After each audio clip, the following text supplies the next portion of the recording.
Mama Colleen. Ako si Carla. Isang housewife lang. Ina ako sa 3 naming anak ni Fredo. Opo, kasal po ako kay Fredo. I am now 35 years old at ang dami pong naglalaro sa isip ko ngayon. Na minsan tinitingnan ko ang aking sarili sa salamin, nag-iisip, bakit nasa bahay lang ako? Kapag nakikita ko yung mga classmates ko noon na ang gaganda ng trabaho ngayon, yung mga finiflex nila sa social media, yung nakakapunta sila kahit saan, aminin ko na naiinggit ako. At ang laging naglalaro sa utak ko, what if nagtapos ako sa pag-aaral? E di sana tulad na rin nila ako. Hindi lang nag-i-stay sa loob ng bahay, nag-aaruga ng mga anak at asawa. Opo, Mama Colleen, I feel so incomplete. I feel so empty. Yung pakiramdam po na wala kang naabot sa buhay. Katulad ng mga naaabot na mga kaklase ko. Kaya nga minsan, ayoko na lang mag-open ng Facebook eh. Kasi kinakain ako ng inggit.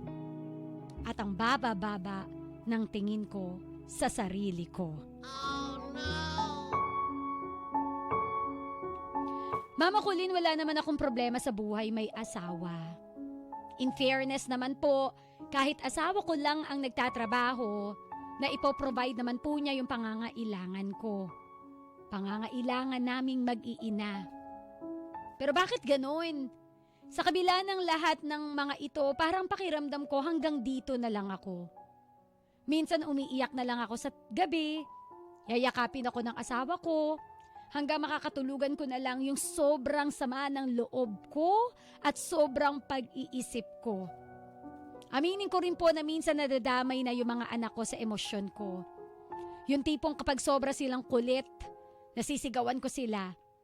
And then matapos naman nun, marirealize kong mali. Wala namang kinalaman ang mga bata para madamay sila sa sama ng loob ko. Pero nakakabaliw na rin kasi mag-isip. Pinangarap ko naman na maging housewife noon. Pero habang tumatagal nga, gawa nga ng mga nakikita ko sa mga kaklase ko, mga kaibigan ko, hindi ko maiwasang mag-isip ng mga what ifs. Minsan, napag-aawayan namin ng asawa ko to. Nagtatalo kami to the point na naglalayas na lang ako minsan sa amin. One time nga, nung lumayas ako, umuwi muna ako sa mga magulang ko. Nanatili ako doon na mga 2 araw. Sabi ko, kailangan kong huminga. Kailangan ko munang mapag-isa yung ako muna. Mama Colleen! Makalipas nga po ang 2 araw, napilit na akong umuwi ng asawa kong si Fredo sa amin. Umuwi pa rin ako na mabigat pa rin ang loob ko. Hanggang sa nagtanong siyang ano ba raw ang balak ko. Hindi ko alam. Basta isa lang ang malinaw sa akin ngayon. Ang struggle ko sa sarili ko. Malinaw sa akin na housewife lang ako at wala akong kwenta. Ayoko na makipagtalo sa asawa ko. Alam ko, sarili ko ang problema ko. Pero hindi ko alam kung paano ba labanan ito. Oh, no! Ano ba ang maipapayo mo sa akin, Mama Colleen?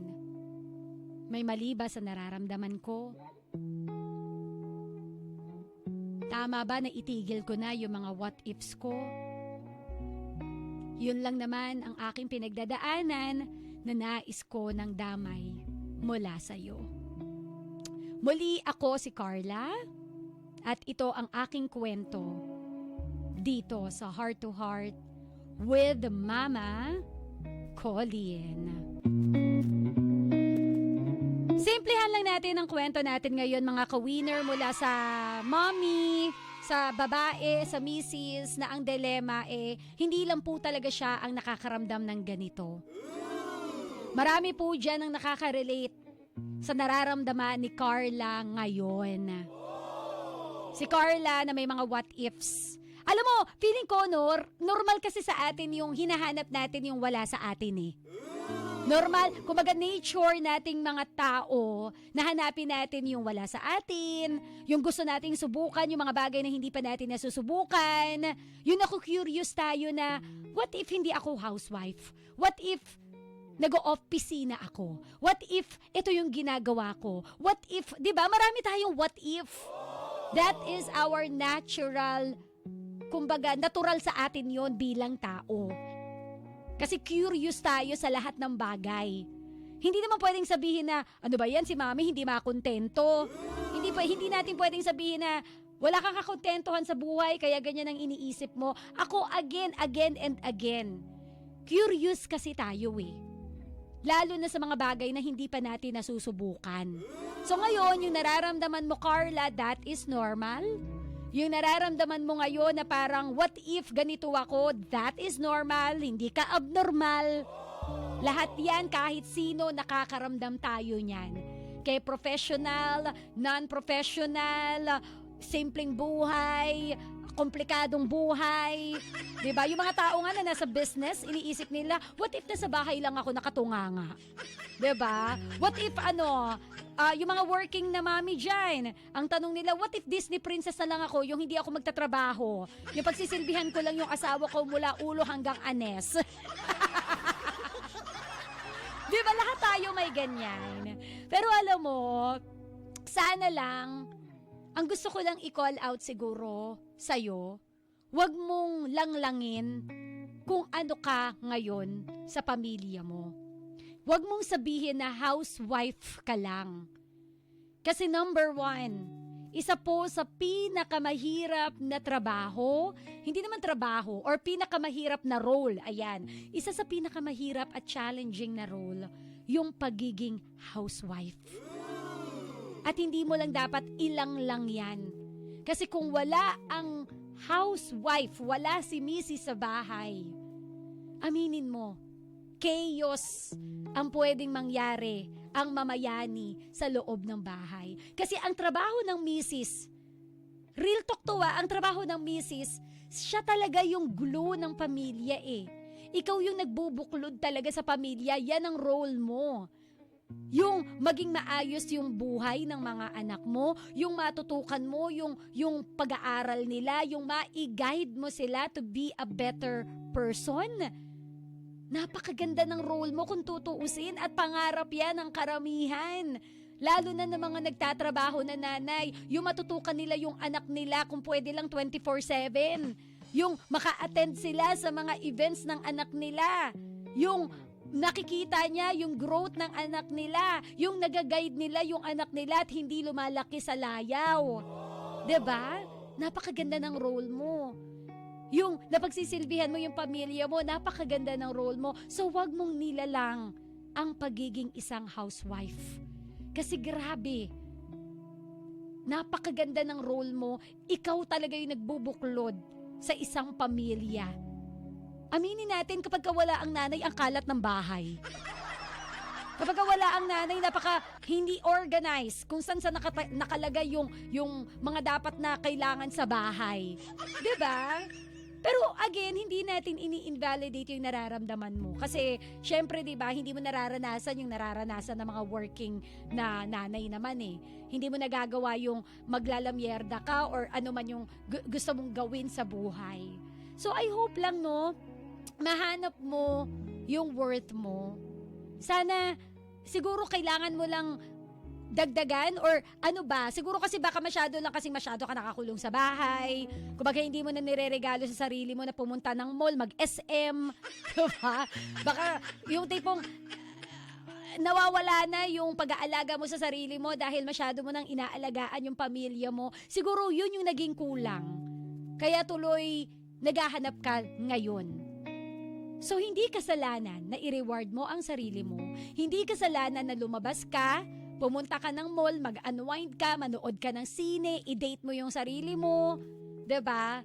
Para lang maging okay ka, para mabalanse mo yung buhay mo. Kasi parang trabaho lang din yan. Yung mga nagtatrabaho sa opisina, nire-reward nila yung sarili nila kapag kasahod nila, iinom ng mamahaling kape. O kaya bibili ng damit na pag sinuot nila, parang feeling nila, eto yung reward ko sa sarili ko. Again, wala yung pinagkaiba. Pag ikaw ay housewife, gawin mo rin yon sa sarili mo. Hindi man trabaho na matatawag yung pagiging housewife, 'di ba? Hindi ka man binabayaran kasi ito po yung ito yung role, ito yung task na walang bayad eh. Pero yung bayad kasi natin doon, yung mapalaki natin yung mga anak natin ng mabuti, yung natututukan natin yung pamilya natin, yung nagiging gulo tayo sa pamilya, yun yung priceless na bayad sa atin eh. Pero syempre, di ba, minsan hinahanap din natin yung magkaroon din tayo ng sarili nating income, yung hindi lang tayo hihingi kay mister ng pang-reband. Okay, 13th month pay na, pengi, akin na yung pang-reband ko. Diba? So siguro, hanap ka lang ng diversion. Hanap ka ng, kung gusto mo ma-empower, magkaroon ng sariling income, pwede ka nang kumita at the comfort of your home. Mag-live selling ka, mag-business ka sa loob ng bahay, magtinda ka sa tapat ng bahay ninyo. Kung ano yung tingin mo na magpo-fulfill ng kakulangan sa sarili mo, try mong mag-brainstorm with your husband. Kausapin mo siya, sorry honey medyo parang gusto ko lang, alam mo yon, hindi lang ako basta nagkukuskus ng lababo natin. Parang hindi ko, kumbaga, siguro malalaki na ba yung mga anak mo? O di sige, pwede ba mister, suportahan mo ko, bigyan mo ko ng puhunan, magbi-business ako, para nalilibang ako. Kasi yun din naman ang mahirap eh, kapag ka natutunganga ka na, kapag ka wala ka ng ginagawa, ang dami-dami talagang pumapasok sa isip mo. So yung instead na negativity yung ipasok mo sa utak mo, ipasok mo yung mga positive na pwede mong gawin na mas may kabuluhan. Yun na lang siguro. Kasi again, hindi ka lang housewife. Okay? Kung gusto mo ng something new, kasi masyado ng routinary, yun ang nangyayari kapag routinary na yung isang bagay eh. Kapag it's been a routine for how many years? Diba? Maboboard ka talaga. Oo. Normal yan. Mababurn out ka talaga, normal yan. So, i-divert mo yung energy mo sa pag-iisip, ano ba yung pwede kong gawin para malibang ako? Ano ba yung pwede kong gawin para kumita rin ako sa sarili ko kahit hindi ako nangangamuhan katulad ng mga classmate ko na nagtatrabaho sa mga kumpanya?